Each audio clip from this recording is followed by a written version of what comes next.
News broke yesterday that the Jeremy Kyle show is going to be taken off the air, suspended indefinitely, pending investigation, because there was an episode where a man went on the show to film the episode, took a lie test, failed that lie test, went home, killed himself a week later. There's all kinds of questions being asked about was the result accurate, is it reliable, etc., etc. Was he actually telling the truth? But that's not what I'm going to talk about. I'm going to talk about the Jeremy Kyle show itself and shows like it. Because for me, these sort of shows are about perpetuating a stereotype of poor people, people on benefits in particular. And the stereotype is that they're lazy, they don't want to work, they're poor of their own doing, they can't be bothered, etc., etc. And I'm trying not to pass judgment on anybody who watches the Jeremy Kyle show or shows like it. We're perfectly entitled to find whatever we like entertaining. But just when you're watching it, try and think about what it's doing. Try and think about why all the guests you see on the show are chavvy types with bad tracksuits and bad teeth and dirty, unwashed types.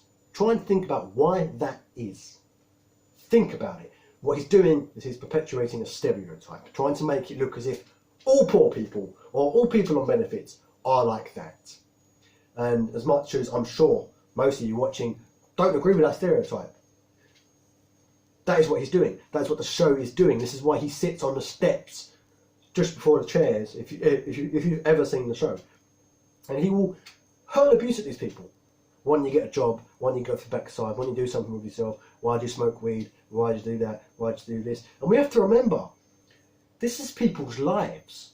People have come forward to the show to try and get help with their problems in their life. And yes, a certain degree of responsibility has to be laid at their doorstep because they know when they sign up for the show that they are going to be on TV. But they go forward and they ask for help and they ask to be helped with their personal problems. And they're subsequently paraded on TV for the last 15 years. That's how long this show's been going. 15 years. Paraded on TV.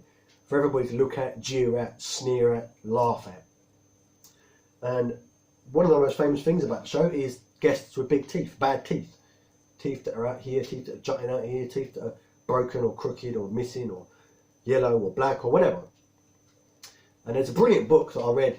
I actually reviewed it on this channel. If you're watching on YouTube, go onto my playlists, go onto book reviews, and you will find this book by a fella called Stephen Armstrong. The book is called The New Poverty, and in a certain chapter of that book, he details dental problems for poor people. Why poor people seem to have bad teeth. And it's not because they're lazy in the majority of the cases. It's not because they're just dirty and they don't want to wash or don't want to go to the dentist. It's because, in most cases, these people can't afford the dental procedures. Many dental procedures are becoming privatised now, and the bill would just be too much for these people to do. So what's happening is a lot of poor people are actually performing dental work on themselves in an attempt to save money, in an attempt to not have to shell out this bill of hundreds of pounds for a simple bit of dentistry, you know. So it's another problem is travel. You know, we all know bus fares and train fares for people like myself are relatively cheap. But for someone who's got nothing, who's got pennies, a bus fare is a lot of money, and they can't afford to travel on the bus, so they might walk it, but then they'll be late. And as you know, in places like dentists, if you miss a certain amount of appointments, you are struck off the list, and you are barred from that establishment. So these people are missing appointments, being late for appointments, being struck off the lists, or they're trying to cut back costs. So rather than go to a dentist, they're doing it themselves. And this is why these people have bad teeth. There's also been stories of guests turning up for the show, turning up for the initial interview, because before you actually film, you have to go for an initial interview. Turning up nicely dressed, nice suit, nice hair, nice shades and stuff. So the opposite of me right now. And they've actually been told that when they come for the filming, they have to wear a tracksuit, an old tracksuit, don't wash for a couple of days, don't shave, look scruffy, basically.